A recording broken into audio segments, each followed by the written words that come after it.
Hello students, RDM intermediate college की online class में आप सभी का एक बार फिर से मैं उमेश मिश्रा स्वागत करता हूं। हम लोग नरेशन पढ़ रहे थे और नरेशन के बारे में एक बार फिर से यहाँ पर डिस्कस करेंगे। नरेशन में आपने जाना कुल मिलाकर 5 सेंटेंस हुए। 5 सेंटेंस में 4 सेंटेंस के बारे में लगभग हम लोग पूरी तरह जान चुके हैं और अंतिम एक सेंटेंस बचा है जो एक्सक्लेमेटरी सेंटेंस है। एक्सक्लेमेटरी सेंटेंस जिसे हम विस्मयादि बोधक वाक्य कहते हैं, और विस्मयादि बोधक वाक्य वह वाक्य होता है जो मुख्य रूप से 3 चीजें वह स्पष्ट करता है, एक सुख, दुख और आश्चर्य। तो एक्सक्लेमेटरी सेंटेंस के एक डेफिनेशन के बारे में हम कह सकते हैं कि सुख मतलब वह वाक्य जो सुख, दुख, आश्चर्य तथा हृदय की उठने वाली तीव्र भावनाओं का बोध कराता है, उसे हम एक्सक्लेमेटरी सेंटेंस कहते हैं। अगर हमारे मन में कोई एकाएक कोई भावना उत्पन्न होती है तो वह 3 ही भावनाएं उत्पन्न होती हैं, या तो वो प्रसन्नता की भावना होती है, या तो वह दुख की भावना होती है, और या तो वह आश्चर्य की भावना होती है। तो इन्हीं तीनों भावनाओं को हम एक्सक्लेमेटरी सेंटेंस के अंदर हम स्टडी करते हैं। तो हम अब इस समय डायरेक्ट से इनडायरेक्ट में परिवर्तित करने वाले हैं और एक्सक्लेमेटरी सेंटेंस को डायरेक्ट से इनडायरेक्ट में परिवर्तित करने वाले हैं। तो आइए हम उसी टॉपिक पर बातचीत करते हैं। लेकिन इससे पहले मैं बताना चाहूंगा कि अगर आप इस वीडियो पर नए हैं, पहली बार देख रहे हैं, तो आप इस चैनल को सब्सक्राइब करिए और निश्चिंत हो जाइए कि आपको इस प्लेटफॉर्म पर एक अच्छी अंग्रेजी मिलेगी जिसे आप अपने जीवन में सार्थकता के साथ उपयोग करते हुए सफलता प्राप्त कर सकते हैं। तो चलिए हम एक्सक्लेमेटरी सेंटेंस के बारे में बात करते हैं। एक्सक्लेमेटरी सेंटेंस के मैंने आपको परिभाषा को, डेफिनेशन को बताया। तो यहां पर जब हम डायरेक्ट से इनडायरेक्ट में परिवर्तित करने के लिए आते हैं, डायरेक्ट से इनडायरेक्ट में परिवर्तित करने के लिए आते हैं, तो हमारी जो प्रथम प्राथमिकता है वो ये होनी चाहिए कि हम सेंटेंस को देखें और उस सेंटेंस में जो प्रस्तुत वाक्य होगा उस वाक्य में कुछ शब्द होंगे जो इंडिकेशन शब्द होंगे, और उस इंडिकेशन शब्द को हम यहां पर आसानी से समझने के लिए तैयार हो जाएं। सबसे बड़ी बात यही है।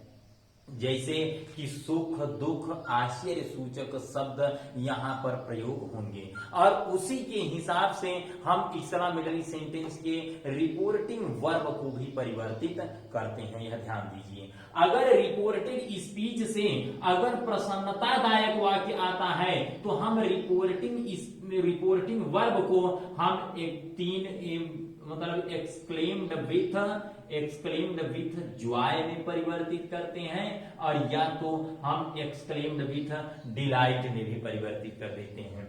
अगर रिपोर्टेड स्पीच से आश्चर्य की बात आती है तो हम उसे कर सकते हैं exclaimed with surprise, exclaimed with surprise, या हम सरप्राइज्ड भी कर देते हैं। और कभी कभी आप वाक्य में ये भी पा सकते हैं कि वहां पर सिर्फ एक्सक्लेम्ड का प्रयोग हो और आश्चर्य सूचक शब्द वहां पर स्पष्ट हो जाए। अगर दुख आता है तो आप उसको बदलेंगे एक्सक्लेम्ड विथ सारो, एक्सक्लेम्ड विथ सारों में परिवर्तित कर देंगे। तो ये 3 भावनाएं आप पूरी तरह याद रखिए। एक बात और याद रखिए कि जो रिपोर्टिंग स्पीच होता है, रिपोर्टिंग स्पीच में वैसे भी आपको एक्सक्लेमेटरी सेंटेंस के अंतर्गत डायरेक्ट से इनडायरेक्ट में परिवर्तित करते समय रिपोर्टिंग स्पीच का ऑब्जेक्ट नहीं मिलेगा। लेकिन सपोज दैट अगर आपको ऑब्जेक्ट मिलता भी है तो आप डायरेक्ट से इनडायरेक्ट में परिवर्तित करते समय उस ऑब्जेक्ट को आप हटा देंगे, उसका प्रयोग नहीं किया जाएगा। वाक्य में डबल इन्वर्टेड कामा होता है, डबल इन्वर्टेड कामास को आप हटाएंगे, हटाकर वहां पर कंजक्शन शब्द दैट का प्रयोग करेंगे। कोई असुविधा हो रही हो तो आप आराम से नोट्स भी तैयार कर सकते हैं। वीडियो को पॉज करके आप नोट्स तैयार कर सकते हैं, उसके बाद आप हल करना शुरू करिए। तो डबल इन्वर्टेड कामास को हटाकर वहां कंजक्शन कनेक्टिव वर्ड दैट का प्रयोग करेंगे और उसके बाद जो सुख दुख आश्चर्य सूचक शब्द आएंगे उन सुख दुख आश्चर्य सूचक शब्दों को हम वहां से हटा देंगे और बाकी टेंस जिस प्रकार से परिवर्तित होता था उसी प्रकार से परिवर्तित होगा।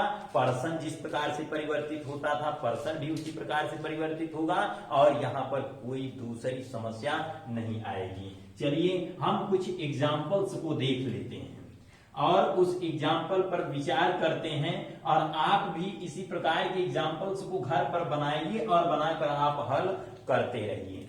जैसे माई ब्रदर सेड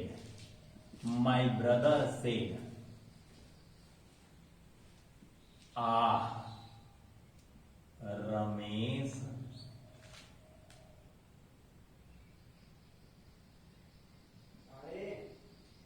died.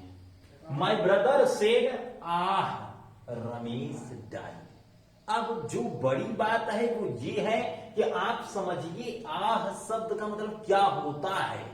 अगर ये दुख, अब इस वाक्य से आप समझ नहीं सकते कि यह सुख व्यक्त कर रहा है, दुख व्यक्त कर रहा है कि आश्चर्य व्यक्त कर रहा है, क्योंकि किसी व्यक्ति के मरने पर कुछ व्यक्ति खुश भी हो सकते हैं, कुछ लोग प्रसन्न भी हो सकते हैं, मतलब कि दुखी भी हो सकते हैं, और जबकि वहीं कुछ लोग आश्चर्य भी कर सकते हैं। तो बड़ी बात यह है कि आप सेंटेंस देखकर रिपोर्टिंग स्पीच को यहां पर आप जज नहीं कर सकते। इसके लिए आपको यहां पर प्रयुक्त सुख दुख आश्चर्य सूचक शब्दों को जज करना it is your first priority. तो अब यहां पर माई ब्रदर सेड मतलब होता है कि दुख व्यक्त कर रहा है। तो माई ब्रदर दुख व्यक्त कर रहा है, तो मैंने बताया एक्सक्लेम्ड विथ सारो। माई ब्रदर एक्सक्लेम्ड विथ सारो और डबल इन्वर्टेड कामा को हटाएंगे, दैट लगाएंगे। I have told you already about that. और रमेश डाइड, मैंने बताया कि tense will be change according to as you have changed in life previous sentences and here not there is any other kinds of differences into it. तो Ramesh died मतलब Ramesh had died, क्योंकि यह past indefinite है and past indefinite sentence changed into past perfect tense, you know about it well. और my friend, अगले sentence को देखते हैं। My friend said what you are going to America. My friend said what you are going to America. अब मेरे मित्र ने कहा क्या तुम अमेरिका जा रहे हो। तो इस क्या का मतलब है कि ये यहां पर आश्चर्य व्यक्त कर रहा है, और जब आश्चर्य व्यक्त कर रहा है तो सीधी सी बात है कि आप इसको एक्सक्लेम, मैंने आपको बताया आप एक्सक्लेम्ड विद सरप्राइज्ड या एक्सक्लेम्ड कुछ भी कर सकते हैं। You do anything what you like. जैसे माई फ्रेंड सरप्राइज्ड या exclaimed with surprise.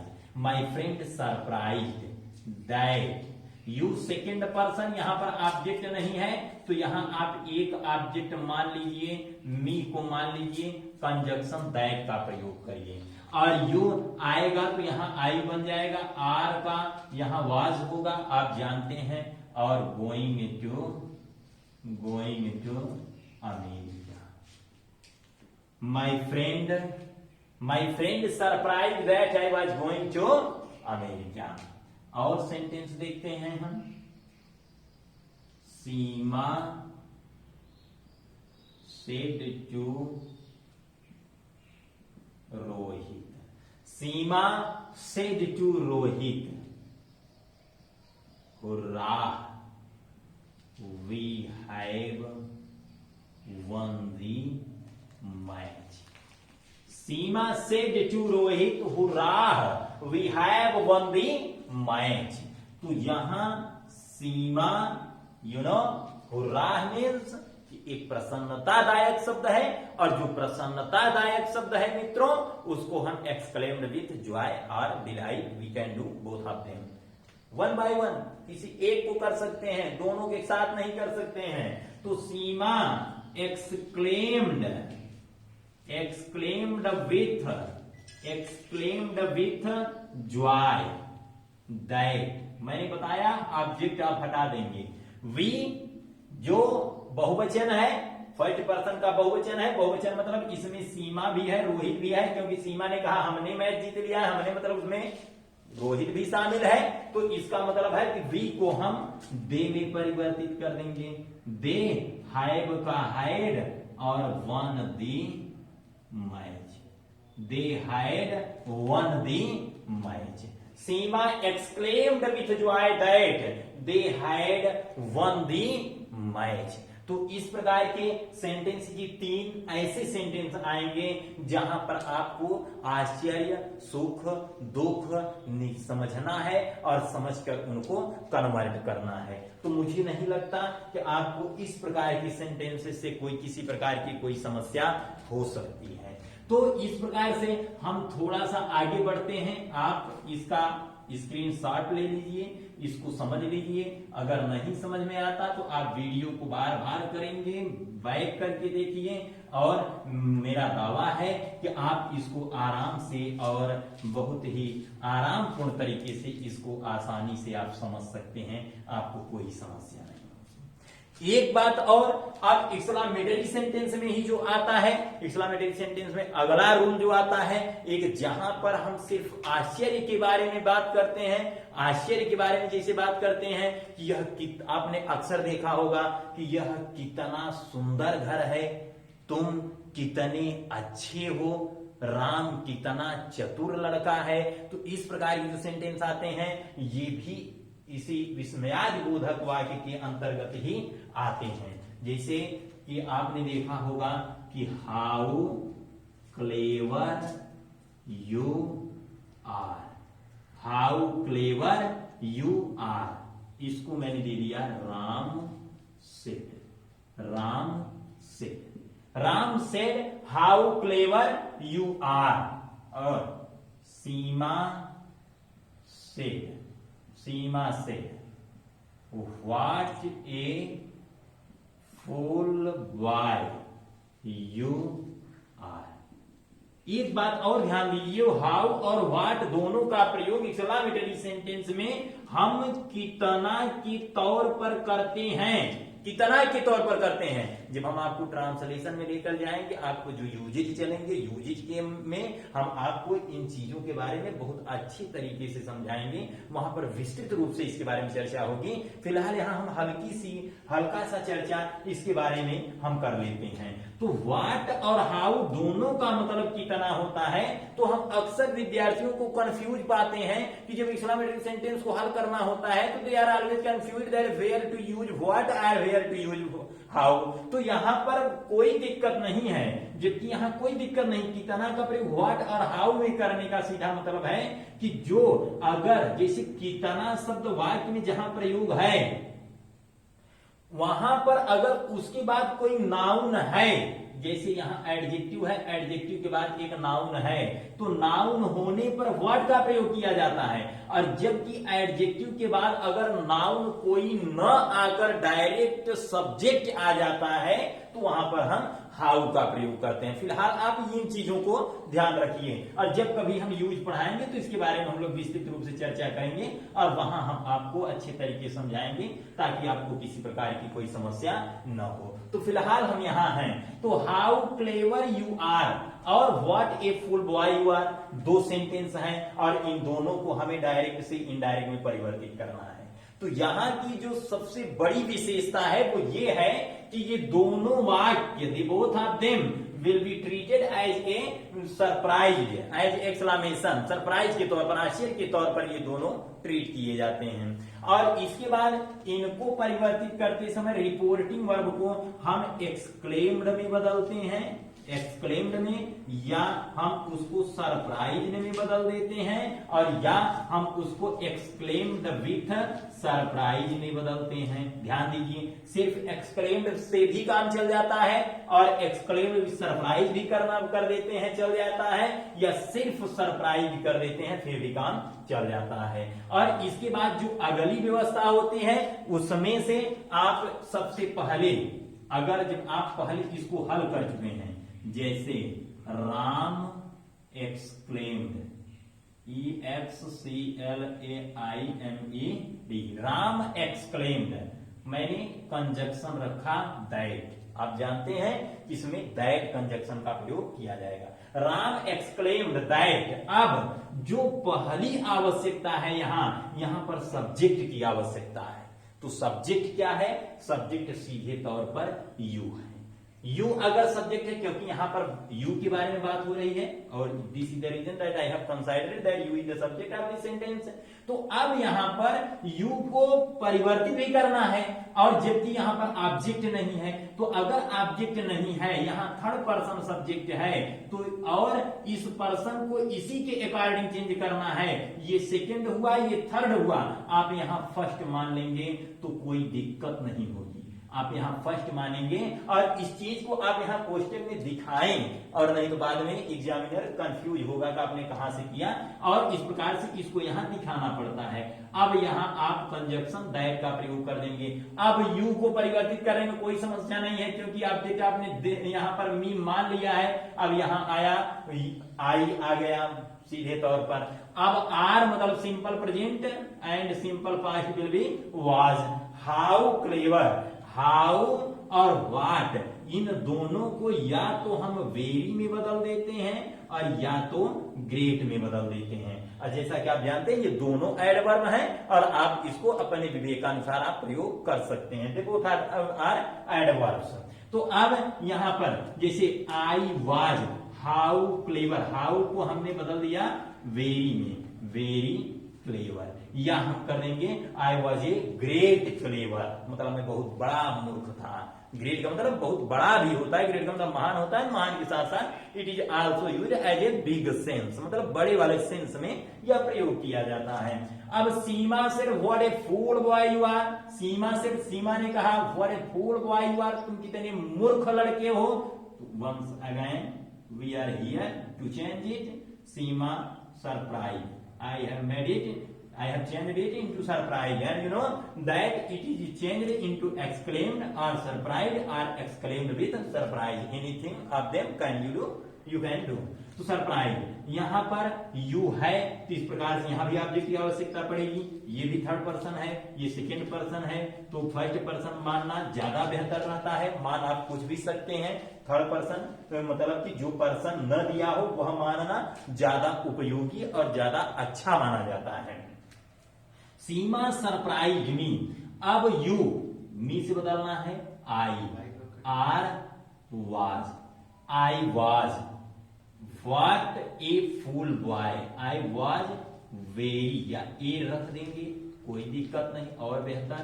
I was a very fool boy, I was a very fool boy. सबसे पहले सब्जेक्ट रखना है, फिर हेल्पिंग वर्ब, क्योंकि एक्सक्लेमेशन मतलब एक्सक्लेमेटरी सेंटेंस से उसे लाकर जब परिवर्तित किया जाता है उसे असर्टिव सेंटेंस बनाया जाता है। और वह सेंटेंस चाहे जो हो, चाहे वह मतलब इंट्रोगेटिव हो, चाहे वह इंपरेटिव हो, चाहे ऑप्टेटिव हो, चाहे एक्सक्लेमेटरी हो, जितने भी सेंटेंस हैं जब वो इनडायरेक्ट में परिवर्तित किए जाते हैं तो इनडायरेक्ट में परिवर्तित करते समय वे असर्टिव सेंटेंस में लाकर फिर वे रखे जाते हैं। तो एक्सक्लेमेटरी सेंटेंस में एक अंतिम रूल मैं आपको बताना पसंद करूंगा कि जैसे कभी कभी यहां पर ब्रावो शब्द आता है, ब्रावो जैसे BRAVO, Bravo, Bravo, you have done well, you have done well. मान लीजिए कि माई टीचर सेड, मेरे टीचर ने कहा। ब्रावो इसका मतलब होता है शाबाश, इसका मतलब होता है शाबाश, शाबाश, यू हैव डन वेल, तो मैंने अच्छा किया है। जिस प्रकार के आप संकेत पाते हैं, मैं आपको पहले भी बता चुका हूं, नरेशन का मतलब डायरेक्ट से इनडायरेक्ट में परिवर्तित करने का मतलब किसी दूसरे व्यक्ति के द्वारा कही गई बात को हम अपनी बातों में व्यक्त कर रहे हैं, अपने शब्दों में व्यक्त कर रहे हैं। अब सामने वाले वक्ता के बोलने का इंटेंशन क्या था, इरादा क्या था, अगर आप इसको समझ लेते हैं, खुद को रखकर वहां समझ लेते हैं, तो दुनिया की कोई ताकत आपको इनडायरेक्ट को सीखने से रोक नहीं सकती, डायरेक्ट से इनडायरेक्ट बदलने से कोई रोक नहीं सकती। ये ध्यान दीजिए, आप स्वयं से उन भावनाओं को खुद ही फील कर लीजिए। There will be no any problem in changing from direct into indirect.